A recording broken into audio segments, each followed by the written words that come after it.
ಪ್ರಭು ನಿಮ್ಮೊಡನೆ ಇರಲಿ. ನಿಮ್ಮಾತ್ಮದೊಡನೆಯೂ ಇರಲಿ. ಮತ್ತಾಯನು ಬರೆದ ಪವಿತ್ರ ಶುಭ ಸಂದೇಶದಿಂದ ವಾಚನ. ಪ್ರಭು ನಿಮಗೆ ಮಹಿಮೆ ಸಲ್ಲಲಿ.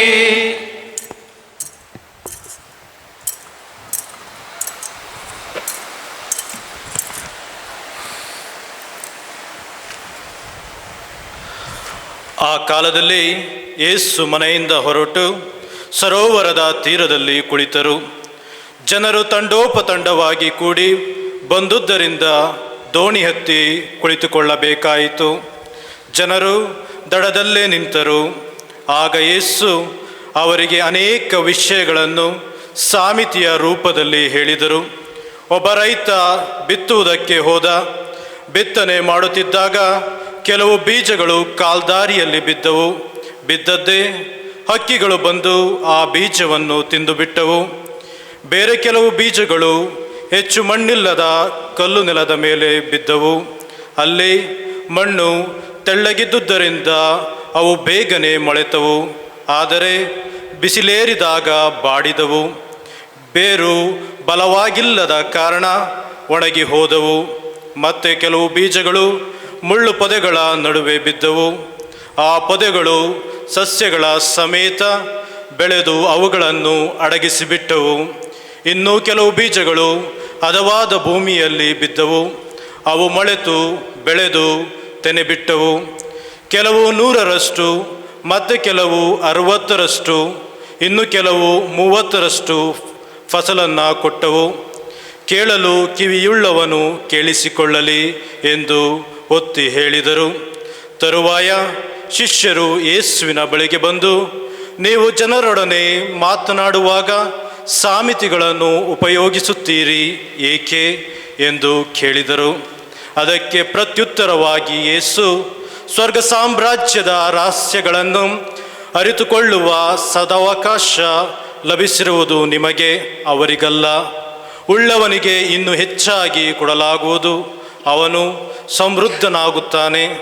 ಇಲ್ಲದವನಿಂದ ಇರುವ ಕಿಂಚಿತ್ತನ್ನು ಕಸಿದುಕೊಳ್ಳಲಾಗುತ್ತದೆ. ಅವರೊಡನೆ ಸಾಮಿತಿ ರೂಪದಲ್ಲಿ ಮಾತನಾಡುವುದಕ್ಕೆ ಕಾರಣ ಇದು: ಅವರು ಕಣ್ಣಾರೆ ನೋಡಿದರೂ ಕಾಣುವುದಿಲ್ಲ, ಕಿವಿಯಾರೆ ಕೇಳಿದರೂ ಕಿವಿಗೊಡುವುದಿಲ್ಲ, ಗ್ರಹಿಸುವುದೂ ಇಲ್ಲ. ಪ್ರವಾದಿ ಯೆಶಾಯನ ಈ ಪ್ರವಚನ ಅವರಲ್ಲಿ ಈಡೇರುತ್ತದೆ. ಕೇಳಿ ಕೇಳಿಯೂ ಗ್ರಹಿಸರು, ನೋಡಿ ನೋಡಿಯೂ ಕಾಣರು. ಈ ಜನರ ಹೃದಯ ಕಲ್ಲಾಗಿದೆ, ಕಿವಿ ಮಂದವಾಗಿದೆ, ಕಣ್ಣು ಮೊಬ್ಬಾಗಿದೆ. ಇಲ್ಲದಿದ್ದರೆ ಇವರ ಕಣ್ಣು ಕಾಣುತ್ತಾ, ಕಿವಿ ಕೇಳುತ್ತಾ, ಹೃದಯ ಗ್ರಹಿಸುತ್ತಾ ನನ್ನತ್ತ ತಿರುಗುತ್ತಿದ್ದರು. ದೇವರಾದ ನಾನಿವರನ್ನು ಸ್ವಸ್ಥಪಡಿಸುತ್ತಿದ್ದೆನು. ನೀವಾದರೂ ಭಾಗ್ಯವಂತರು. ನಿಮ್ಮ ಕಣ್ಣುಗಳು ಕಾಣುತ್ತವೆ, ಕಿವಿಗಳು ಕೇಳುತ್ತವೆ. ಎಷ್ಟೋ ಪ್ರವಾದಿಗಳು ಹಾಗೂ ಸತ್ಪುರುಷರು ನೀವು ನೋಡುವುದನ್ನು ನೋಡುವುದಕ್ಕೂ ಕೇಳುವುದನ್ನು ಕೇಳುವುದಕ್ಕೂ ಅಪೇಕ್ಷಿಸಿದರು, ಆದರೆ ಅವರು ನೋಡಲೂ ಇಲ್ಲ, ಕೇಳಲೂ ಇಲ್ಲ ಎಂಬುದು ನಿಮಗೆ ತಿಳಿದಿರಲಿ. ಈಗ ಬಿತ್ತುವವನ ಸಾಮಿತಿಯ ಅರ್ಥವನ್ನು ಕೇಳಿ. ಒಬ್ಬನು ಶ್ರೀ ಸಾಮ್ರಾಜ್ಯದ ಸಂದೇಶವನ್ನು ಕೇಳಿ ಅದನ್ನು ಗ್ರಹಿಸದೆ ಹೋದರೆ, ಕೇಡಿಗನು ಬಂದು ಅವನ ಹೃದಯದಲ್ಲಿ ಬಿತ್ತಿದ್ದ ಬೀಜವನ್ನು ತೆಗೆದೆಸೆಯುತ್ತಾನೆ. ಇವನು ಕಾಲ್ದಾರಿಯಲ್ಲಿ ಬಿದ್ದ ಬೀಜವನ್ನು ಹೋಲುತ್ತಾನೆ. ಬೇರೊಬ್ಬನು ಈ ಸಂದೇಶವನ್ನು ಕೇಳಿದ ಕೂಡಲೇ ಅದನ್ನು ಸಂತೋಷದಿಂದ ಸ್ವೀಕರಿಸುತ್ತಾನೆ. ಆದರೆ ಅದು ತನ್ನಲ್ಲಿ ಬೇರೂರದ ಕಾರಣ ಸ್ವಲ್ಪ ಕಾಲ ಮಾತ್ರ ಇದ್ದು, ಸಂದೇಶದ ನಿಮಿತ್ತ ಕಷ್ಟ ಸಂಕೋಲೆಗಳು ಬಂದೊದಗಿದಾಗ ಕೂಡಲೇ ಎಡವಿ ಬೀಳುತ್ತಾನೆ. ಇನ್ನು ಇವನು ಕಲ್ಲು ನೆಲದ ಮೇಲೆ ಬಿದ್ದ ಬೀಜವನ್ನು ಹೋಲುತ್ತಾನೆ. ಇನ್ನೊಬ್ಬನು ಸಂದೇಶವನ್ನೇನೋ ಕೇಳುತ್ತಾನೆ, ಆದರೆ ಪ್ರಾಪಂಚಿಕ ಚಿಂತನೆಗಳು, ಐಶ್ವರ್ಯದ ವ್ಯಾಮೋಹಗಳು ಆ ಸಂದೇಶವನ್ನು ಫಲಬಿಡದಂತೆ ಅದುಮಿಬಿಡುತ್ತವೆ. ಇವನು ಮುಳ್ಳು ಪೊದೆಗಳಲ್ಲಿ ಬಿದ್ದ ಬೀಜವನ್ನು ಹೋಲುತ್ತಾನೆ. ಇನ್ನೊಬ್ಬನು ವಾಕ್ಯವನ್ನು ಕೇಳುತ್ತಾನೆ, ಗ್ರಹಿಸಿಕೊಳ್ಳುತ್ತಾನೆ, ಫಲಪ್ರದನಾಗಿ 100ರಷ್ಟು 60ರಷ್ಟು 30ರಷ್ಟು ಫಲ ಕೊಡುತ್ತಾನೆ. ಇವನು ಹದವಾದ ಭೂಮಿಯಲ್ಲಿ ಬಿದ್ದ ಬೀಜವನ್ನು ಹೋಲುತ್ತಾನೆ ಎಂದರು. ಪ್ರಭುವಿನ ಶುಭ ಸಂದೇಶ. ಕ್ರಿಸ್ತರೇ ನಿಮಗೆ ಸ್ತುತಿ ಸಲ್ಲಲಿ.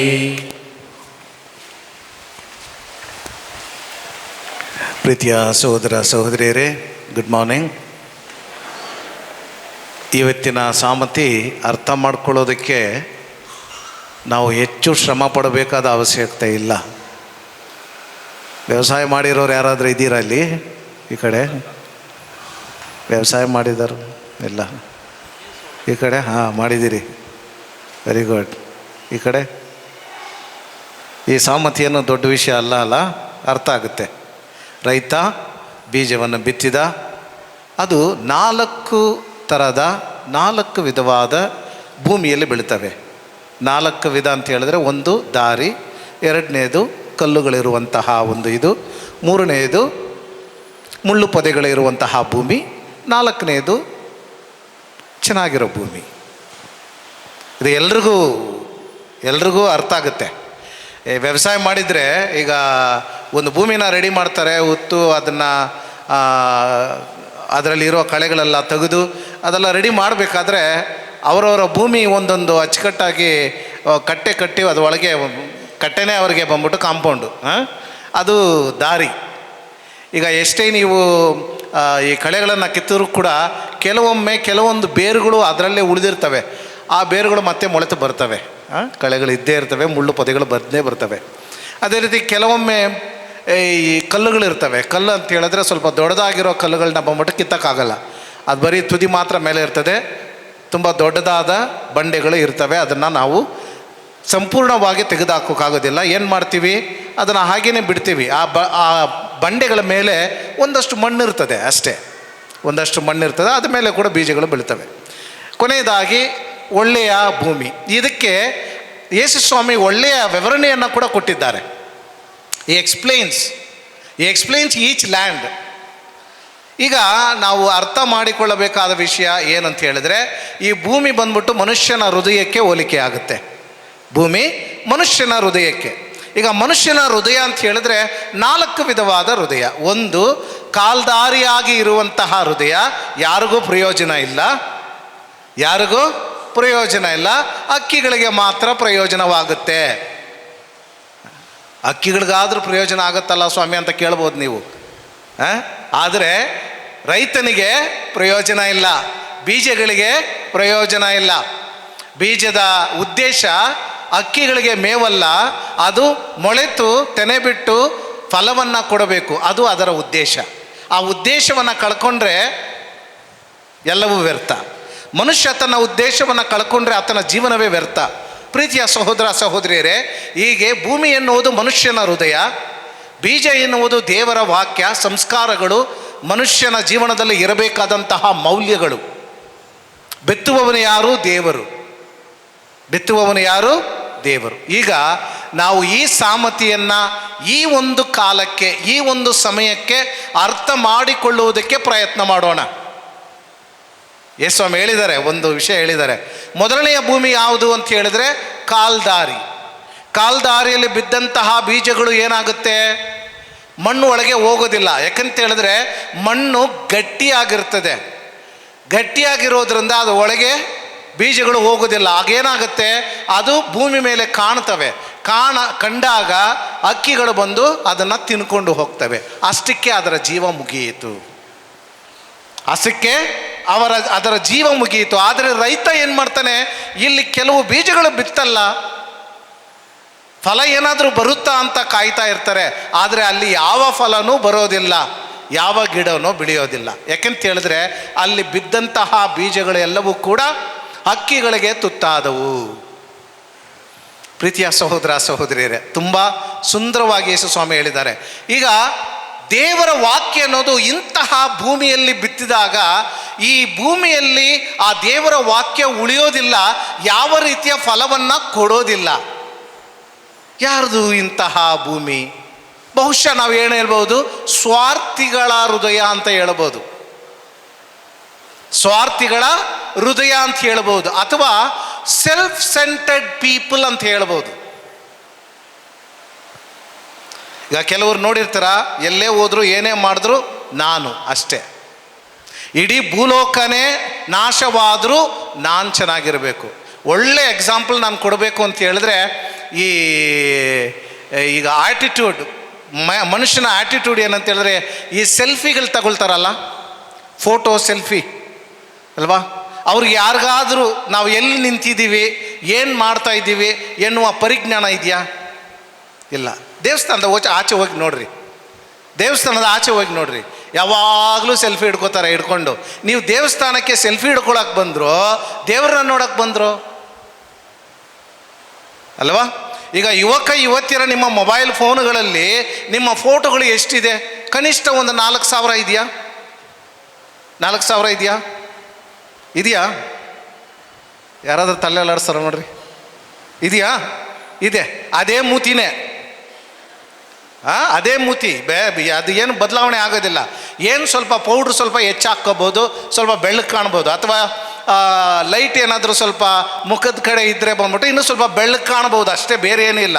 ಅದೇ ಮೂತಿನೇ, 1000 ಸಲ ನೋಡಿದ್ರೂ ಅದೇನೆ. ಆದರೂ ಕೂಡ ಮನುಷ್ಯ ಅದನ್ನು ಬಿಡೋದಿಲ್ಲ.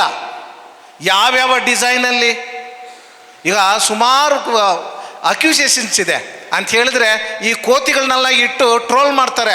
ಆದರೂ ಕೂಡ ನಮ್ಮ ಮಕ್ಕಳು ಬಿಡ್ತಾ ಇಲ್ಲ, ಮಕ್ಕಳು ಬಿಡ್ತಾ ಇಲ್ಲ. ಮನುಷ್ಯ ಕೆಲವು ವರ್ಷಗಳ ಹಿಂದೆ ಆತನ ಫೋಟೋ ಅಂತ ಹೇಳಿದ್ರೆ ಒಂದು ಪಾಸ್ಪೋರ್ಟ್ ಸೈಜ್ ಫೋಟೋ ಇಟ್ಕೋತಾ ಇದ್ದ ಪರ್ಸಲ್ಲಿ. ಆವಾಗ ಮನುಷ್ಯನಲ್ಲಿ ಮನುಷ್ಯತ್ವ ಎಷ್ಟೋ ಮೇಲಾಗಿತ್ತು. ಇವಾಗ ಮೊಬೈಲ್ ಫೋನ್ಗಳು ಕಂಡಿಡಿದವನ್ನ ಬಂದ್ಬಿಟ್ಟು ಏನು ತಗೊಂಡು ಹೊಡಿಬೇಕಂತ ಗೊತ್ತಿಲ್ಲ ನನಗೆ. ಮನುಷ್ಯ ಸ್ವಾರ್ಥಿ ಆಗ್ತಾನೆ, ಸೆಲ್ಫ್ ಪ್ರೈಸ್. ನಮಗೆ ಗೊತ್ತಾಗೋದಿಲ್ಲ ಪ್ರೀತಿಯ ಸಹೋದರ ಸಹೋದರಿಯರೇ, ಯಾಕೆ ಸೆಲ್ಫಿ ಬಗ್ಗೆ ನಾನು ಇಷ್ಟು ಮಾತಾಡ್ತೀನಿ ಅಂತ ಹೇಳಿದ್ರೆ, when you concentrate on yourself you become selfish. ಅದು ನಿನ್ನ ಮೈಂಡ್ನ ಫಾರ್ಮ್ ಮಾಡುತ್ತೆ. ಯಾವಾಗಲೂ ನೀನು ನಿನ್ನ ಮುಖ ಅಂತ ಹೇಳಿ ಅದು ಹಾಗೆ ಇರ್ತದೆ. ಪ್ರೀತಿಯ ಸಹೋದರ ಸಹೋದರಿಯರೇ, ಎಷ್ಟೋ ಮಕ್ಕಳು ತನ್ನ ಜೀವನವನ್ನು ಕಳ್ಕೊಬಿಟ್ಟಿದ್ದಾರೆ. ಈಗ ಚೆನ್ನಾಗಿ ಕಾಣಬೇಕು, ಒಳ್ಳೆಯದನ್ನು ಮಾಡಬೇಕು, ಒಳ್ಳೆಯದನ್ನು ಹಾಕ್ಕೋಬೇಕು, ಒಳ್ಳೆಯದನ್ನು ಧರಿಸ್ಕೋಬೇಕು ಅಂಥೇಳಿ ಎಷ್ಟು ಮಟ್ಟಿಗೆ ಅದರ ಮೇಲೆ ಕಾನ್ಸಂಟ್ರೇಷನ್ ಹೋಗುತ್ತೆ, ನಮಗೆ ಎಷ್ಟು ಕಾನ್ಸಂಟ್ರೇಷನ್ ಹೋಗುತ್ತೆ. ನಾವು ಎಷ್ಟೇ ಬೀಜಗಳು ಅದರಲ್ಲಿ ಬಿತ್ತಿದ್ರೂ ಕೂಡ ಅವ್ರಿಗೆ ಅರ್ಥ ಆಗೋದಿಲ್ಲ.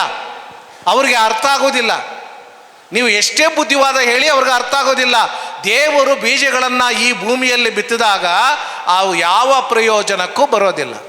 ಅದೇ ರೀತಿ ಕುಟುಂಬ ಎನ್ನುವ ಪವಿತ್ರ ಸ್ಥಾಪನೆಯಲ್ಲಿ ಈ ಸ್ವಾರ್ಥಿಗಳು ಅಂತ ಬಂದಾಗ ಅವರಿಗೆ ಎಷ್ಟೇ ಬುದ್ಧಿವಾದ ಹೇಳಿ, ಎಷ್ಟೇ ಒಳ್ಳೆಯ ವಿಷಯಗಳು ಹೇಳಿ, ಎಷ್ಟೇ ಒಳ್ಳೆಯವರಾಗಿ ನೀವು ಇರಿ, ಆದರೆ ಅವರ ಸ್ವಾರ್ಥವನ್ನು ಬಿಡೋದಿಲ್ಲ. ಉದಾಹರಣೆಗೆ ಹೇಳೋದಾದರೆ, ಈಗ ಮದುವೆ ಮಾಡ್ಕೊಂಡು ಬರ್ತೀವಿ, ಸಂಬಂಧಗಳನ್ನ ಉಳಿಸ್ಕೋತೀವ. ಸಂಬಂಧ ಅನ್ನೋದು ಅಷ್ಟು ಪರಿಶುದ್ಧವಾದ ವಿಷಯ ಅಲ್ವಾ? ಮನುಷ್ಯ ಅನ್ನೋದು ಅತಿ ಉನ್ನತವಾದ ಅದ್ಭುತ ದೇವರ ಸೃಷ್ಟಿ. ಒಂದು ಮನುಷ್ಯನಾಗಿ ಇನ್ನೊಂದು ಮನುಷ್ಯ ಇರೋದಿಲ್ಲ. ಇಂಥ ಮನುಷ್ಯ ನನ್ನ ಜೊತೆ ಇರಬೇಕಾದ್ರೆ ಆ ಮನುಷ್ಯನ ವ್ಯಕ್ತಿತ್ವವನ್ನು ನಾನು ಕೊಂಡಾಡಬೇಕು. ಅದನ್ನು ನಾನು I have to appreciate the presence of another person. ಆದರೆ ಮದುವೆಗಳಲ್ಲಿ ಏನಾಗ್ತಾ ಇದೆ, ಅತ್ತೆನ ಕಂಡ್ರೆ ಸೊಸೆಗಾಗಲ್ಲ, ಸೊಸೆನ ಕಂಡ್ರೆ ಅತ್ತೆಗಾಗಲ್ಲ, ತಂದೆ ತಾಯಿಗಳನ್ನ ಕಂಡ್ರೆ ಇವ್ರಿಗಾಗಲ್ಲ. ಮದುವೆ ಆಗಿದ ತಕ್ಷಣ ಗಂಡನ್ನ ಕರ್ಕೊಂಡೋಗಿ ಬೇರೆ ಮನೆ ಮಾಡೋದು, ಅಥವಾ ಹೆಂಡ್ತಿನ ಕರ್ಕೊಂಡೋಗಿ ಬೇರೆ ಮನೆ ಮಾಡೋದು. ಎಷ್ಟು ಜನ ಮಾಡೋದಿಲ್ಲ ಪ್ರೀತಿಯ ಸಹೋದರ ಸಹೋದರಿಯರೇ? ಸ್ವಾರ್ಥಿಗಳಾಗ್ಬಿಟ್ಟಿದ್ದೀವಲ್ವಾ? ಆ ಸ್ವಾರ್ಥವನ್ನು ನಾನು ಜೀವಿಸುವಾಗ, ಸ್ವಾರ್ಥ ಎನ್ನುವ ಕತ್ತಲೆಯಲ್ಲಿ ಮುಳುಗಿ ನಾನು ಕಾರ್ಗತ್ತಲೆಯಲ್ಲಿ ಇರಬೇಕಾದ್ರೆ ಎಂತಹ ಬೀಜವನ್ನು ಬಿತ್ತಿದ್ರೂ ಕೂಡ ಪ್ರಯೋಜನ ಇಲ್ಲ. ಎಂತಹ ಬುದ್ಧಿವಾದ ಹೇಳಿದ್ರು ಕೂಡ ಅವ್ರ ಜೀವನ ಉದ್ಧಾರ ಆಗೋದಿಲ್ಲ. ಇನ್ನೊಬ್ಬರನ್ನ ಸೇರಿಸೋದಿಲ್ಲ, ಪ್ರೀತಿನ ಹಂಚ್ಕೊಳ್ಳೋದಿಲ್ಲ. It's a waste of time. ಈಗ ನಿನ್ನ ತಂದೆ ತಾಯಿಗಳು, ಅತ್ತೆ ಮಾವ, ಇವ್ರನ್ನ ನೀನು ಅನುಸರಿಸ್ಕೊಂಡು ಅವ್ರನ್ನ ಪ್ರೀತಿಸಿಲ್ಲ ಅಂತ ಹೇಳಿದ್ರೆ, ಭೂಲೋಕದಲ್ಲಿ ಬೇರೆ ಯಾರನ್ನ ಪ್ರೀತಿಸಕ್ಕೆ ಹೋಗ್ತೀಯ? ಎಲ್ಲೋ ಕಣ್ಣಿಗೆ ಕಾಣದೇ ಇರುವ ವ್ಯಕ್ತಿಗಳನ್ನ ಪ್ರೀತಿಸ್ತಾರೆ. ನಮ್ಮ ಮಕ್ಕಳು ಈಗ ಫುಟ್ಬಾಲ್ ನಡೀತಾ ಇದೆ ಅಲ್ವಾ? ಫಿಫಾ ವರ್ಲ್ಡ್ ಕಪ್ ಇವತ್ತು ಕ್ವಾರ್ಟರ್ ಫೈನಲ್ ನಡೀತಾ ಇದೆ. ಅರ್ಜೆಂಟೀನಾ ಗೆಲ್ಲಬೇಕು ಅಂತ ಎಷ್ಟೋ ಜನ ಪ್ರಾರ್ಥನೆ ಮಾಡ್ತಾರೆ. ಮೆಸ್ಸಿ ಫ್ಯಾನ್ಗಳಿರ್ತಾರೆ ಅಲ್ವಾ, ಅವನ್ನ ಪ್ರೀತಿಸ್ತೀವಿ, ಅವನ ಹೆಸರನ್ನ ಪ್ರಿಂಟ್ ಮಾಡಿಕೊಂಡು ಜರ್ಸಿಗಳು ಹಾಕ್ಕೋತೀವಿ. ಯಾವತ್ತಾದ್ರೂ ನಿಮ್ಮ ಅಪ್ಪನ ಫೋಟೋ ಹಾಕ್ಕೊಂಡಿದ್ಯಾ? ಅಮ್ಮನ ಹೆಸರು ಹಾಕ್ಕೊಂಡಿದ್ಯಾ? ಇಲ್ಲವಲ್ಲ. ಅಥವಾ ಹೆಂಡತಿ ಹೆಸರು ಹಾಕ್ಕೊಂಡಿದ್ಯಾ? ಇಲ್ಲವಲ್ಲ. ಗಂಡನ ಹೆಸರು ಇಟ್ಕೊಂಡಿದ್ದೀರಾ? ಇಲ್ಲವಲ್ಲ. ಪ್ರೀತಿಯ ಸಹೋದರ ಸಹೋದರಿಯರೇ, ಒಂದಷ್ಟು ಜಗಳ ಆಗಿದ ತಕ್ಷಣ ನಾವು ಸ್ಟೇಟಸ್ನ ಚೇಂಜ್ ಮಾಡಿಬಿಡ್ತೀವಿ ಅಲ್ವಾ. ಹೆಂಡತಿ ಗಂಡನ ಫೋಟೋ ಇದ್ದರೆ ಅವನ ಫೋಟೋ ಕಿತ್ತಾಕ್ಬಿಡ್ತೀವಿ ಅಲ್ವಾ. ಆಗುತ್ತಾ ಕುಟುಂಬಗಳಲ್ಲಿ? ಎಷ್ಟೋ ಸಲ ಈ ಒಂದು ಸ್ಟೇಟಸ್ಗೋಸ್ಕರ ಜಗಳಗಳಾಗವೆ. ಅದನ್ನು ಮುಗಿಸೋಕ್ಕಾಗೋದಿಲ್ಲ. So therefore when a man becomes selfish he loses the purpose of receiving the seed. ಆತ ಕಳ್ಕೊತಾನೆ. ಈಗ ಎಲ್ಲರನ್ನೂ ದ್ವೇಷಿಸಿ ಯಾವ ಕುಟುಂಬವನ್ನು ಕಟ್ತೀಯ?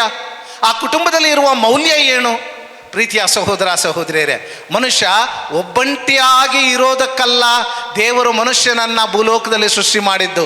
ಕುಟುಂಬ ಎನ್ನುವ ಪವಿತ್ರ ಸ್ಥಾನದಲ್ಲಿ ಸ್ಥಾಪನೆಯಲ್ಲಿ ಪ್ರೀತಿ, ಶಾಂತಿ, ಸಮಾಧಾನ, ಆನಂದವನ್ನು ತುಂಬಿಕೊಂಡು ಸಂಬಂಧಗಳನ್ನು ಪವಿತ್ರೀಕರಿಸಿ ನಾವು ಜೀವಿಸಬೇಕು. ಆವಾಗ ದೇವರ ವಾಕ್ಯಕ್ಕೆ ನಮ್ಮ ಜೀವನದಲ್ಲಿ ಬೆಲೆ ಇರುತ್ತದೆ. ಮೊದಲನೇದು. ಎರಡನೇದು, ಕಲ್ಲಿನ ಮೇಲೆ ಅಥವಾ ಬಂಡೆಗಳ ಮೇಲೆ ಬಿದ್ದಂತಹ ಬೀಜ. ಅಲ್ಲಿ ಒಂದಷ್ಟು ಮಣ್ಣಿದೆ. ಆ ಮಣ್ಣಲ್ಲಿ ಬಿದ್ದಂತಹ ಬೀಜಗಳು ಮೊಳೆತು ಬರ್ತವೆ, ಆದರೆ ಶಾಶ್ವತವಾಗಿ ಉಳಿಯೋದಿಲ್ಲ, ಫಲ ಕೊಡೋ ತನಕ ಉಳಿಯೋದಿಲ್ಲ. ಯಾಕಂತ ಹೇಳಿದ್ರೆ ಬೇರು ಒಳಗೆ ಹೋಗೋಕ್ಕಾಗೋದಿಲ್ಲ, ಬಂಡೆ ಒಳಗೆ ಹೋಗೋಕ್ಕಾಗೋದಿಲ್ಲ.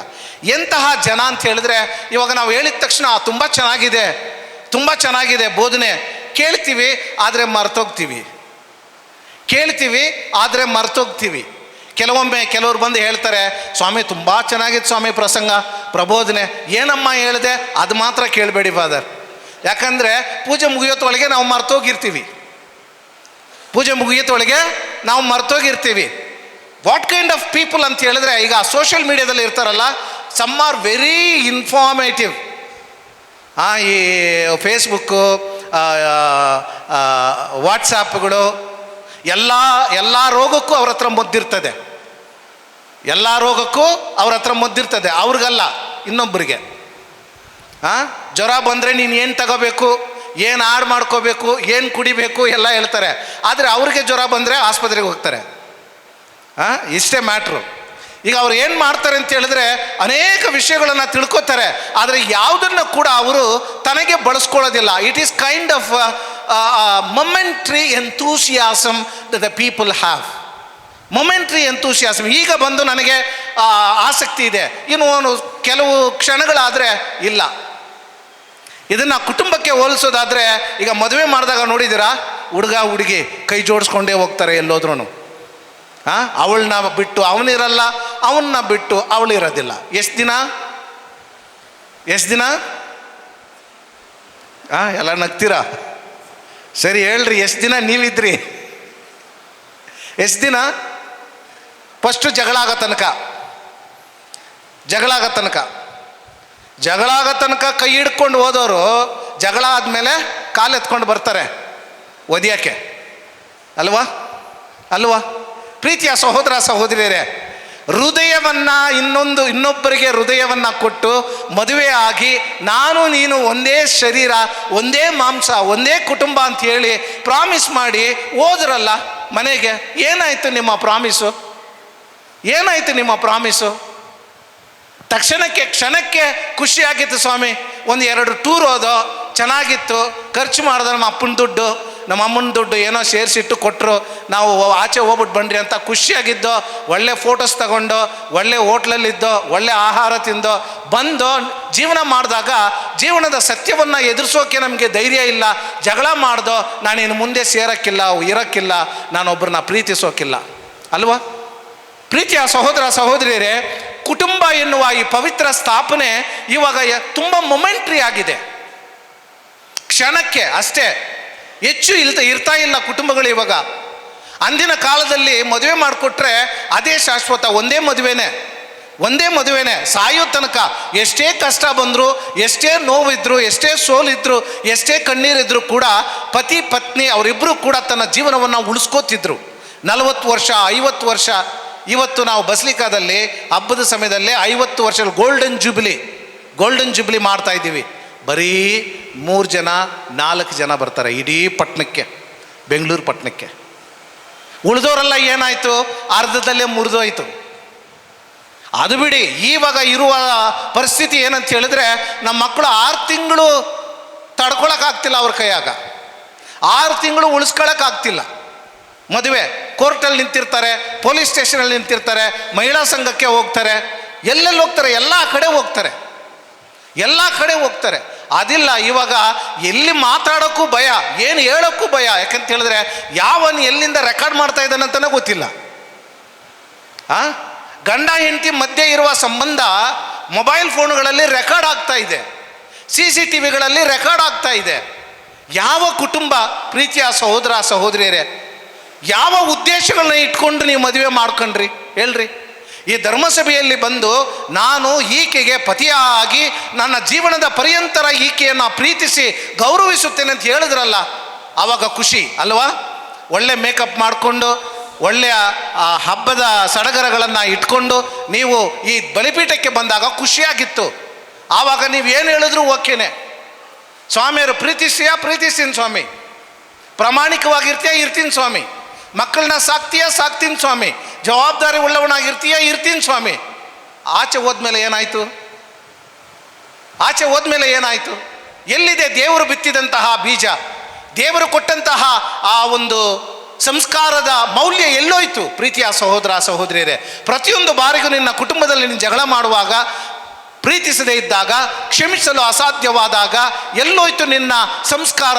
ಮದುವೆ ಎನ್ನುವ ಸಂಸ್ಕಾರವನ್ನು ನೀನು ಮತ್ತೆ ಯೋಚನೆ ಮಾಡಬೇಕು. ಆವಾಗ ನಿನ್ನ ಹೃದಯದಲ್ಲಿ ಬಿತ್ತಿದಂತಹ ಬೀಜ ಬೆಳೀತಾ ಇಲ್ಲ ಎಂಬುದಾಗಿ ಅರ್ಥ. 3ನೇದಾಗಿ, ಪ್ರೀತಿಯ ಸಹೋದರ ಸಹೋದರಿಯರೇ, ಮುಳ್ಳು ಪೊದೆಗಳ ನಡುವೆ ಬಿದ್ದಂತಹ ಬೀಜಗಳು. ಕೆಲವರು ಏನು ಮಾಡ್ತಾರೆ? Always think about the world and their life ಅಲ್ವಾ? ವಸ್ತುಗಳಿಗೆ ಕೊಡುವಂತಹ ಮುಖ್ಯತ್ವ ವ್ಯಕ್ತಿಗಳಿಗೆ ಕೊಡ್ತಾ ಇಲ್ಲ. ವಸ್ತುಗಳಲ್ಲಿ ಏರ್ಪಡಿಸಿಕೊಳ್ಳುವ ಸಂಬಂಧಗಳನ್ನು ವ್ಯಕ್ತಿಗಳ ಮಧ್ಯೆ ಮಾಡ್ತಿಲ್ಲ.